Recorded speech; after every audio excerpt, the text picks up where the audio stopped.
Bungie gave us our final dev insight last night, so we have now a complete picture of what we're walking into come June 9th. Titans, we are eating so good, so good. Today, I'm just going to go over a couple of builds I think are going to be dead fun when June 9th comes round, show you exactly what we're working with, give you something to look forward to come June 9th for Destiny's last final update. Let's get into it. Probably the biggest news is we are getting a new aspect for Solar Titan called Shield Burst. This essentially turns your barricade into a C4 explosive. Take a look.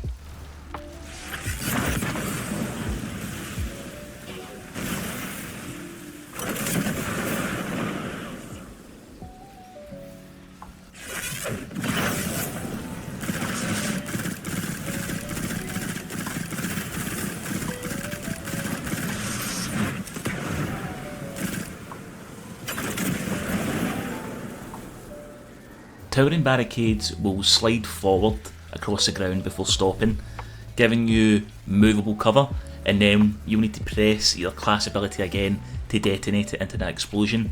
Rally barricade will give your solar and kinetic weapons scorching rounds, and then you can detonate it to put that blast forward. The more damage you deal, the better that blast. Now, we are only getting this in solar. If it was solar and prismatic, this would be a whole different video, but because it is just solar, my mind immediately went to Gaffer's horn, our good old useless bug helmet exotic we've had since year 1. When you use your class ability, you get 3 waves out and it will generate a sunspot. When you stand in the sunspots, you will gain Soul Invictus, so you will gain restoration and more ability regen. Now, what I discovered is you can take off Soul Invictus from your aspects, and Gaffer's horn will still give you Soul Invictus when standing in a sunspot. That means that when you run Gaffer's horn with Roaring Flames, which will give you increased ability damage, and the new Shield Burst, you'll be able to get Shield Burst, Roaring Flames, and Soul Invictus from the sunspots from Gaffer's horn, and this is the basis of the first build. So let's have a look and see what we'll be running. So, Towering Barricade, Thrown Hammer, Thermite Grenade, because we're going to build a lot of Scorch and Ignitions into this, and Thermite Grenades do scorching targets. Consecration, now this is just to replace Shield Burst so that we don't have Soul Invictus, so that I can show you that you will still get Soul Invictus. And then Roaring Flames, final blows with solar abilities increase the damage of your solar abilities. For Fragments, Ember of Ashes, you apply more Scorch. Ember of Char, your solar ignitions spread Scorch. Ember of Eruption, your solar ignitions have increased area of effect. Ember Empyrean, solar weapon or ability final blows will extend our restoration from our sunspots. And Ember of Singeing, your class ability recharges faster when you scorch targets. Now, for the class, this will change dramatically when I actually have the artifact in our hands, but just now I know we are getting particle reconstruction, so I'm just running a fusion setup. Vex Mythoclast is great because it's solar and it will extend our restoration. Also, it's getting particle reconstruction, which is a 27% damage boost. Then you just want to build into super, class.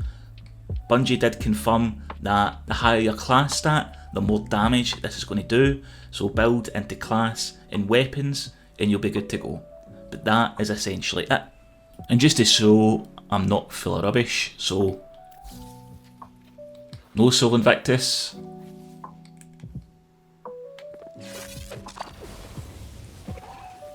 Soul Invictus, and then you can extend it with Vex Mythoclast and also more ability usage. Are you going to top the boss damage charts in Pantheon with this build? Definitely not, but I wanted to create something with the new toys, so to speak, and I think it's going to be a lot of fun, so expect a video after next week centred around Gaffer's horn and Shield Burst. Now I want to talk about Praxic Vestment. So in the dev article yesterday, they gave us a bit more information about changes that this exotic is going to have. It came with Renegades, but it fell short It felt clunky and the damage was crap, but Bungie are reverting this and making it easier to use. They are now giving the melee attack damage an increase of 500%, as they put it, a big slam.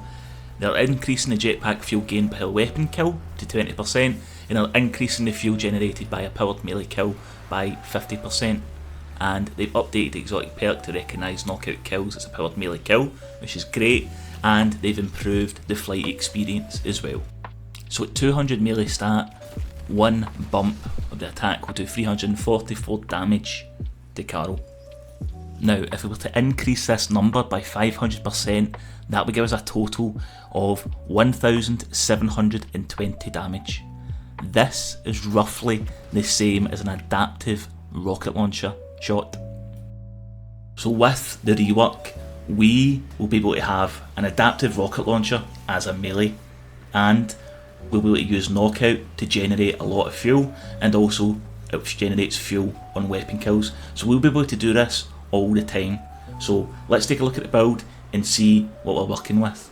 Now, I was having a think to see what build would work best for us to generate as much melee kills and weapon damage as we possibly could. And I'm not going to lie, it's Consecration Titan on Prismatic, I know. But Consecration acts as knockout, so we need to test this when the changes go live. But if our Consecration kills on Prismatic can generate fuel, then that's fantastic, because Consecration's neutral game is so good already. And there's a hidden change here that I'm going to go over with Glacial Quake. They said in the dev insight yesterday that Glacial Quake is going to do more damage at the front of the heavy attack. Now, Glacial Quake is already a powerful super, and the fact that it's going to do more damage to targets right in front of us is fantastic. Also, Twilight Garrison is now getting baked into Thruster. We will be able to activate Thruster in mid-air, so of course I had to pick that. Frenzied Blade, because the free charges, because we're on Consecration Titan, we want to use our melee as often as we can. Glacial Grenade for more shatters, because we are running Facet Ruin. Throw this down, consecrate into it, big ignition, big stasis crystal explosion, fantastic. Consecration and knockout, of course, further fragments, Facet Protection for more damage resist, Facet Ruin for more explosions with our stasis crystals and ignitions, Facet Grace because we're going to be using weapon kills to generate fuel, put on a kinetic weapon, get Transcendence up all the time, more consecrations, more fuel, more rocket powered melees. And then finally, Facet of Purpose, because we are using Glacial Quake, we can get Frost Armour. Now, they said in a dev article yesterday that Frost Armour is getting a change where when the timer runs out, it doesn't disappear. So if you've got 5 stacks of Frost Armour, which is the maximum on Prismatic, then when that timer runs out, it'll go down to 4 stacks of Frost Armour. So using Glacial Quake and using Facet of Purpose will give us really good damage resist, near enough all the time. As long as we're picking up orbs, we will have damage resist, knockout will heal us, fantastic. In terms of what you want to run, super fonts and a kinetic siphon, and then 3 melee kickstarts to get our melee up as much as possible. Charged up and melee damage resist. Charge up will give us 4 stacks armor charge, and then stacks on stacks with a kinetic weapon surge and an invigoration, and then your usual Reaper, Dilation, Powerful Attraction. We want to build into melee, super and weapons. We are getting new archetypes as well come Tuesday, so we'll be able to better this spread.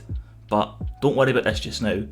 Just know that weapons third, super and melee first and second. Now, I know Consecration Titan has been done to death, but I think the addition of Praxic Vestments with its rocket powered melee will give a new lease of life in an already solid build. Finally, I want to talk about no backup plans. Bungie confirmed that no backup plans is getting completely reworked, so it now triggers and benefits off of both shotgun and melee final blows. This will give you health regeneration instead of a void overshield, and they will extend the timer of any active defense buffs on you, so Void Overshield Restoration, Amplified, Frost Armor and Woven Mail, and will heal any Void Overshield that you already have upon activation, along with the shotgun benefits of increased damage, handling, airborne effectiveness, things like that. So it sounds pretty tanky. Having health regeneration off of just melee and shotgun kills is amazing, and extending any defensive buffs that you have. Now, I did a build years ago around using no backup plans on Strand, and this change is just making that build better. So we're going to use Slayer's Fang, which is also getting a buff. It's getting a buff to its reserves, its magazine size, and it will slowly reload itself when you have the buff that Slayer's Fang gives. Now, with Slayer's Fang, because it weakens intrinsically and you can equip it with Repulsor Brace, you will gain a Void Overshield. And if you're on Strand, you'll get Woven Mail. So the premise of the build is to become a pure shotgun tank that deals massive damage with the shotgun, Woven Mail, Void Overshield, and you extend it consistently with melee and shotgun final blows. Let's have a look at what we're working with. So let's start off on Berserker Strand, Frenzied Blade. We're getting a new Strand Grenade that's going to bounce and unravel, so I think that will be quite potent. I'm probably going to use that, I'm not going to lie. For aspects, Banner of War, we know it, we love it. Getting kills with your melee will periodically heal you and increase melee and sword damage. Into the Fray, destroying a tangle or casting your super grants Woven Mail. Thread of Generation, dealing damage generates grenade energy for more of those new Strand grenades. Thread of Transmutation, while you have Woven Mail, weapon final blows create a tangle, which is fantastic because we'll be using a shotgun all the time. Thread of Warding, picking up an orb of power grants Woven Mail, again amazing. Thread of Fury, damaging targets with a tangle grants melee energy. So it's all about Woven Mail and it's all about getting our melee energy back. Now, in terms of weapons, you've got two choices for your kinetic here. Perfect Paradox. Now, Trench Barrel and Pugilist, that's what I've got. This is more so for busting down champs or dealing additional boss damage. Then you've got Slayer's Fang. Nightsworn Sight, dealing final blows to targets grants Nightsworn Sight. During that time, final blows grant True Sight, reload speed and precision damage is increased, and sub-munitions weaken targets. And then we have the Repulsor Brace refit as well, so that when we kill a weakened enemy, we get that Void Overshield. Now when we kill anything with either of those two, the Void Overshield and Woven Mail that we currently have active will extend its duration, and we'll also get health generation on top of it. In terms of the build, it's nothing really fancy. Build into weapons, build into melee, build into super, your usual Titan stuff. And as I said previously, we're getting an armour rework, so you'll be able to squeeze out probably two 200s. I would personally go for melee, weapon, then super. You can also take a spread shot hand cannon for your kinetic slot. So Triple Laureate has got 1-2 punch Grave Robber, and there's also the one from Trials if you don't want to run two shotguns. For bosses, you can also put on Legend of Acreus. That's got Trench Barrel as its catalyst if you want to do more oomph damage to bosses, but it's entirely up to you. All you need is a shotgun, but I would say Slayer's Fang so you can get Void Overshield and Woven Mail up all the time, along with Banner of War and Health Regeneration on kills too. The ultimate shotgun tank fantasy is what I'm looking at here. And there you have it, 3 very different but very fun builds I'm going to be doing on June 9th. Expect full breakdown build videos once I get my hands on the finer details like artifacts and see how the abilities actually work. Hopefully I've given you some ideas, and hopefully I've made you a little bit excited to play Titan come June 9th. If you enjoyed the video, please give it a like, I would greatly appreciate it, and if you want to see more from me, then be sure to subscribe for more Destiny 2 content. Thanks very much for your time, I appreciate you watching, and I'll see you soon for more Destiny 2 videos. All the best, cheers.